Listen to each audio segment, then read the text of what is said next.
decision after all. I believe that I understand how your deception works, but that is only half the truth, is it not? How would you build on this foundation to save the people of Fontaine? That is the most important thing. Ah, good. Of course, the Iudex of Fontaine has pinpointed the crux of the issue.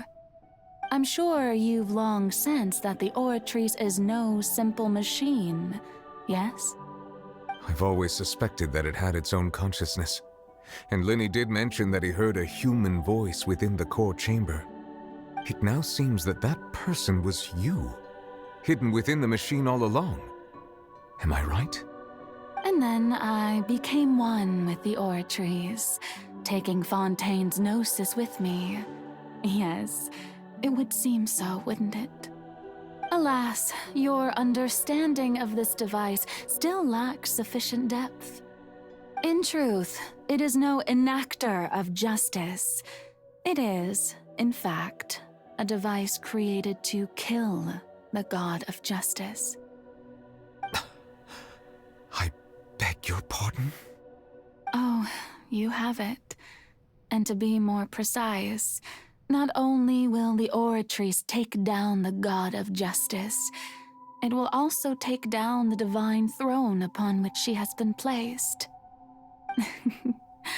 I mean, did you think I would be the sort to enjoy peaceful repose while Farina suffered?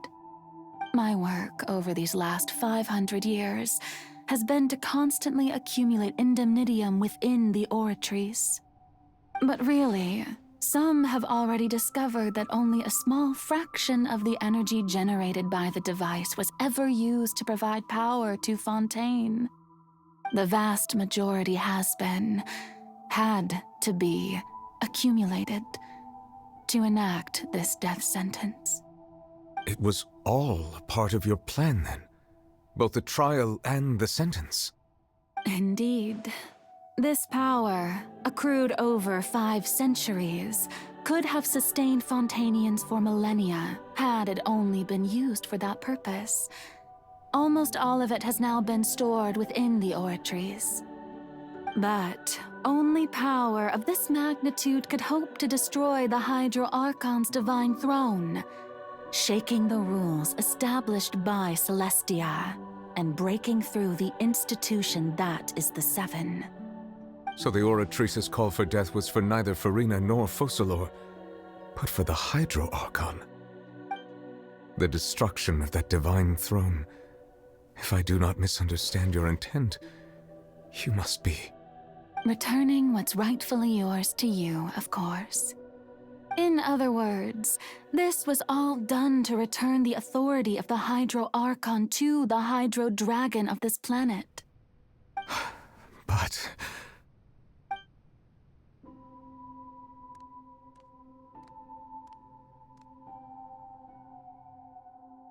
Oh, what? Getting sad again, are we? The authority of the ancient dragons shall soon be yours once more, O Hydro Dragon Sovereign. And this is the face you make. all you've done throughout the years is just so you can sacrifice yourself at the very end. I've never quite seen it that way, you know. Even now, I'm quite pleased at how well my deception worked.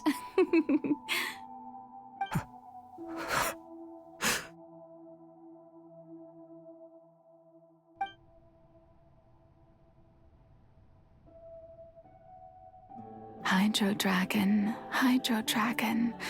don't cry. I must say, had it been within my rights, I would have loved to judge the heavenly principles themselves. Were they not guilty of essentially the same crime? Egeria stole the power of the primordial sea, and the heavenly principles stole the power you ancient dragons possessed. I, for my part, am the god of justice. And is it not just that your original powers should be returned to you?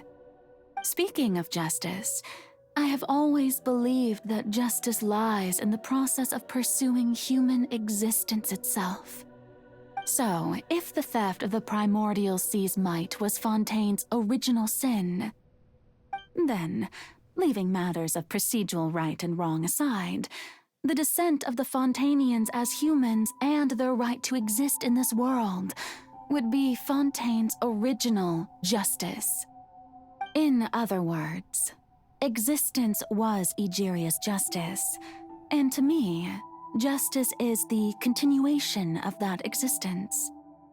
Defying the prophecy and ensuring that Fontaine's people shall live on, that should be the justice enthroned over all others. At this point, we, whether it be myself or all other Fontanians, have shouldered the burden of this sin for far too long. Iudex Neuvillette, the highest judge in our land, when you regain your full power as an elemental sovereign, what verdict shall you pass upon us? So when I was invited to the court of Fontaine to serve as Iudex, I see now that that was your idea too. At last, I now understand the true purpose behind this position. In the beginning, I was uninterested in human existence. But these 5 centuries of living alongside them have gradually brought about mutual understanding between us. And I have even attempted to feel as they feel. You are a devious one, Focalors. Things being as they are, surely you know that I could never declare them to be guilty.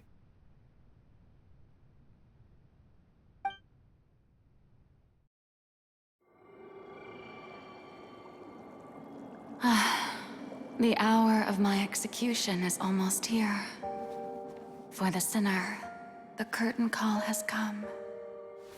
I know I may not sound it, but faced with death, I find myself a little afraid. Perhaps this is one thing both gods and humans have in common.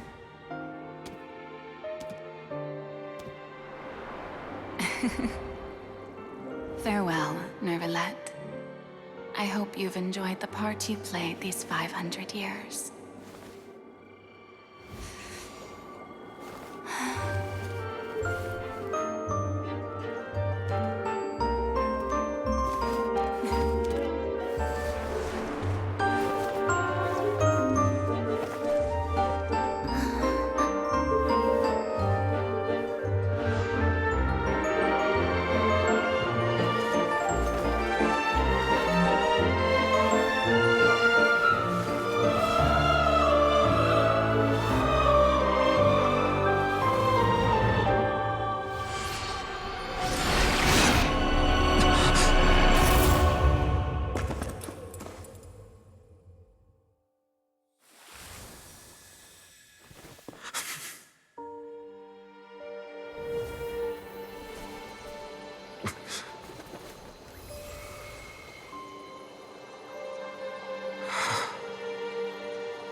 Iudex Neuvillette, hereby declare, people of Fontaine, your sins are forgiven.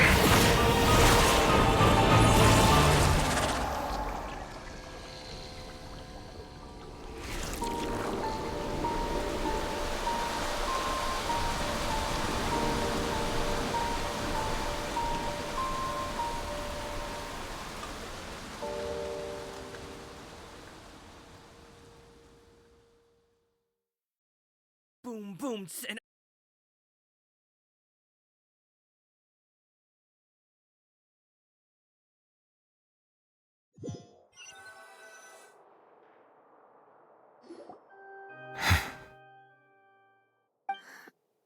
What just happened?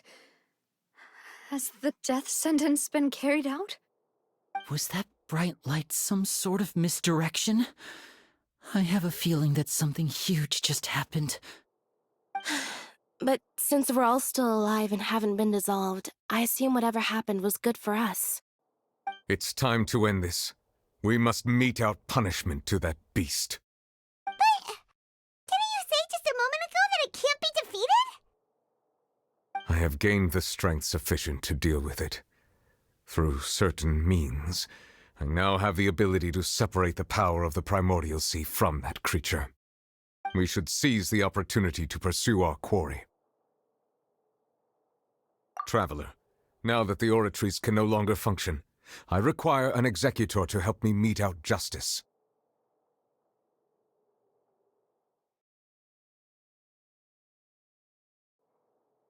The root of the calamities befalling Fontaine, the beast that enacts the prophecy. Its name is the all-devouring Narwhal. Come with me, traveler. The hour of execution has come.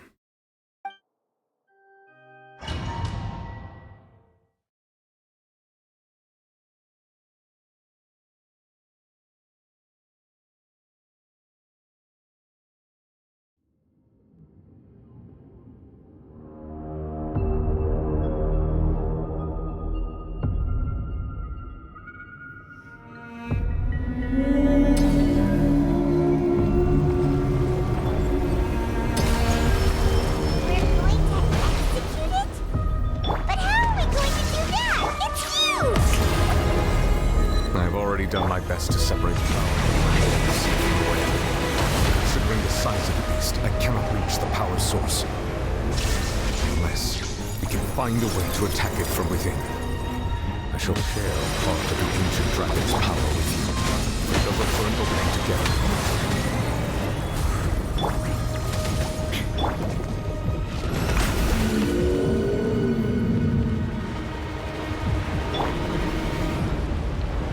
I can feel its sorrow turn into hostility.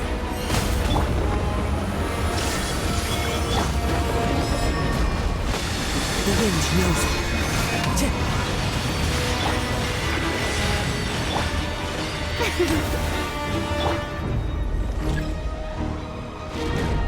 Illusion shattered! The all-devouring narwhal cannot resist its instinct to devour. Continue to bring the test to the table. A chance will present itself.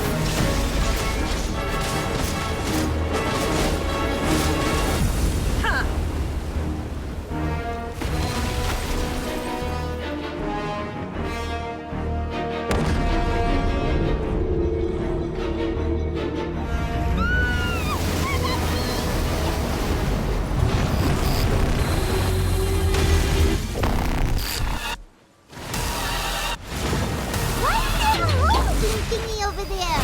It looks really scary.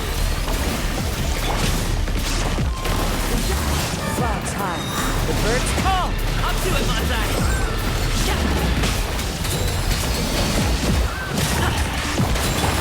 Illusion shattered! I have granted you my protection. Do not fear.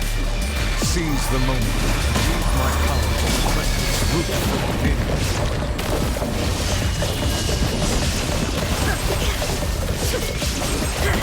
Fallen leaves, adorn my night! Manifest the authority of the ancient dragons. Witness the might of the primordial sea.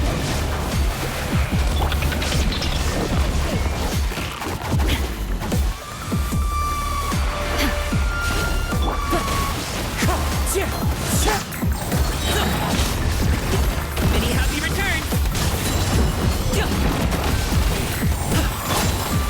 One with nature. The show begins. Shine down! Wind strike.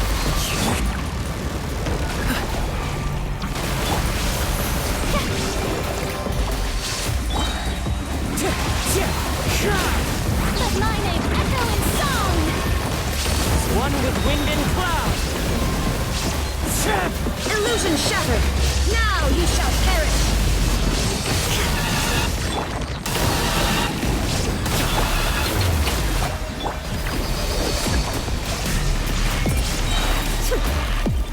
Time to shine!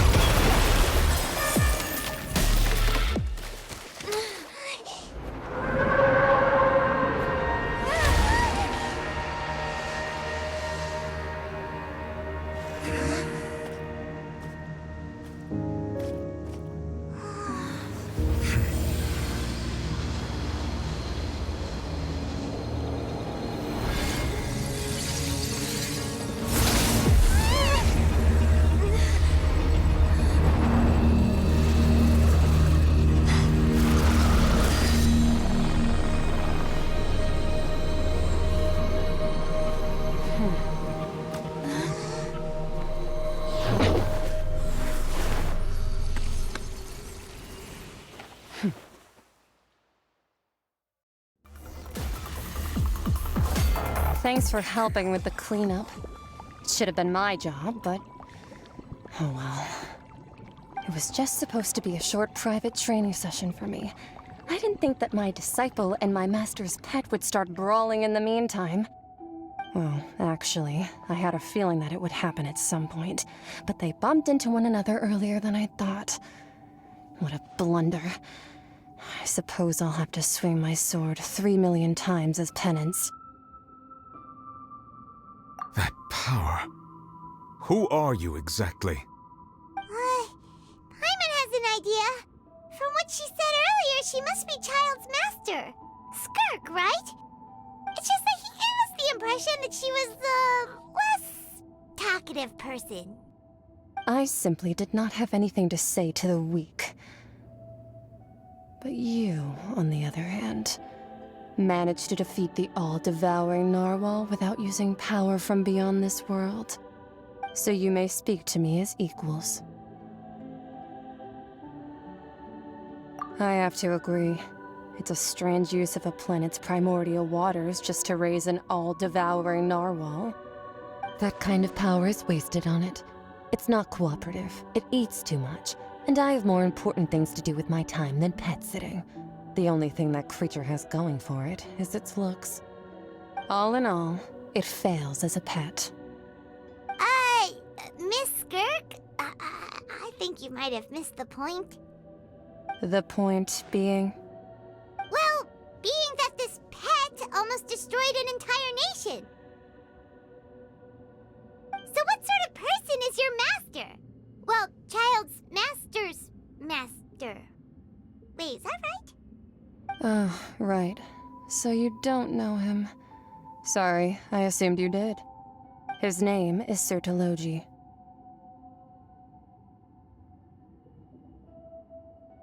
Huh? I am unfamiliar with that name. Huh. So Master isn't sufficiently famous. How should I describe him then? Have you heard of the name The Fowl? The Fowl? Still nothing? Well, how about the Visionary? Vetterfalnir then? Or Gold Rhindaughter? Ooh, that one we've heard. Rhindaughter's part of the Hexen Circle. She's Albedo's mom, right? Oh, so you do know that name. To be honest, I also heard all of those names and titles from my master. I don't actually know them either. But I suppose you understand now, yes? My master is likely a similar sort to Rhindaughter.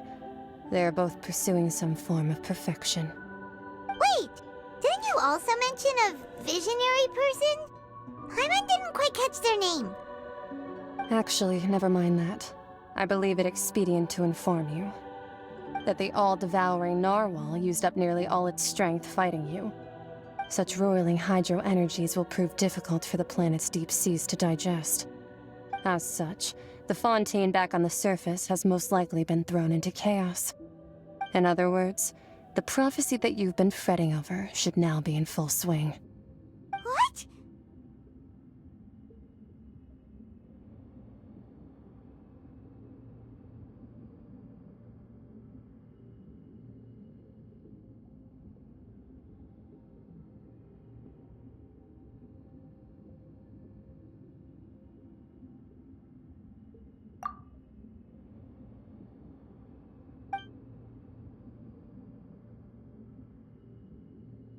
Not to worry. Focalor has already managed to deceive the heavenly principles.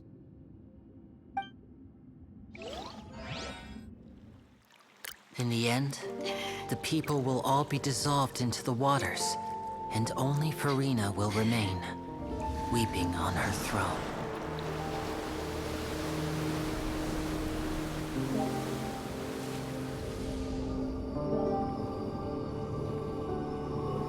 Only then will the sins of the people of Fontaine be washed away.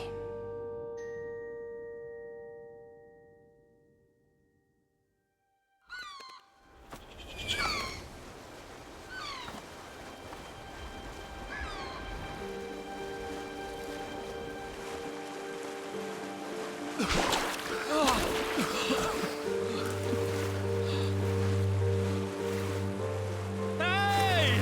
Help! Over here!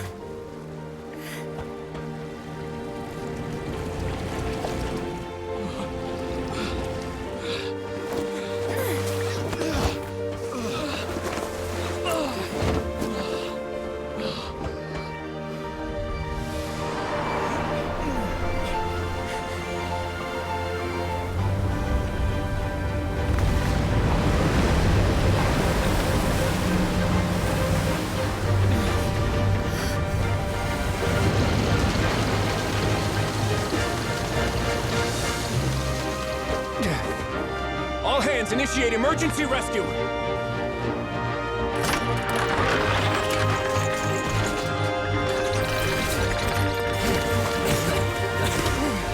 Hurry!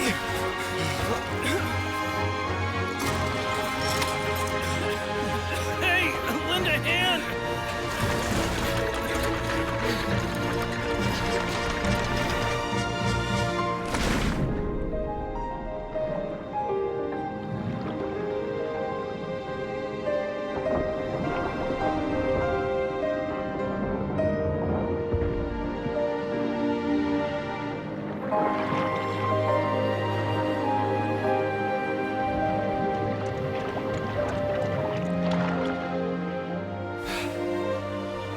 Look!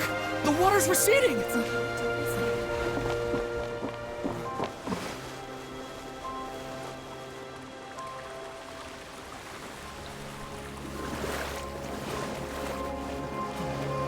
a miracle! The water's receding. We didn't dissolve. The prophecy was wrong! The prophecy was wrong!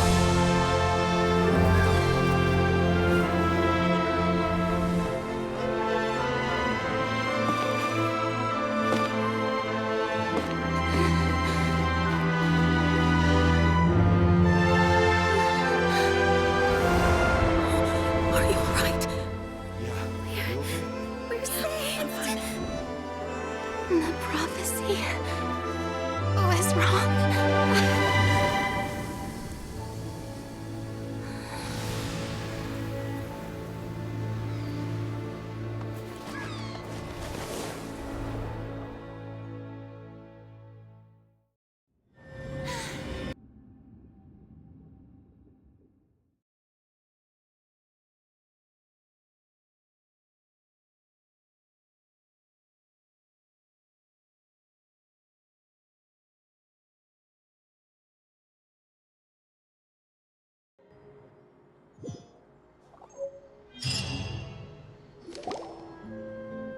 The soil renewed. The Spina di Rosula talks post-disaster rebuilding. I recently visited Poisson to meet with Miss Navia, spokesperson of the Spina di Rosula, and we spoke about Poisson's present and future. Old soil can still give birth to new bloom, Miss Navia stated. Hope is like seeing a small cookie when you're starving late at night. You just need a little of it. Skyship Winglet, boon or bane of the Fontaine Research Institute.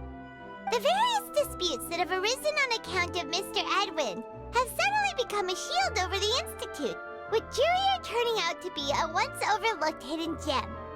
People always call the first researcher mad, but few know what to call the second. And should that latter person achieve a miracle, they would find it all the harder to find a word with which to classify him and his team. Wow! Paimon barely recognizes the people in the reports. Are those really Jurier and Navia? They sound like real big shots. What do you think? Pretty enthralling, huh? The Steambird's idea was pretty simple. With the disaster just having passed, we would print a free edition packed to the margins with good news to calm people down. The value for these big scoops lies in their inevitable follow-ups. We'll publish further reports and go into the stories behind those people. Edwin's assistant, Jurier, created a true flying ship, while Navia is leading people in the reconstruction of their home. I'm sure that these stories could draw even your well-traveled eye. Hyman's curious too! Wait a minute. Didn't we watch everything happen from start to finish? What's there to be curious about? And that's exactly why I'd like you to come conduct interviews with me. You're the best incubators of news, if you haven't noticed. And also, with you around, I'm sure I'll get to see that Duke. Are you sure? Hasn't he turned you down several times already? Oh, this time will be different. Come on! Let's head to Poisson first, and then make a trip to the fortress. There are some things you'll only know when you get there.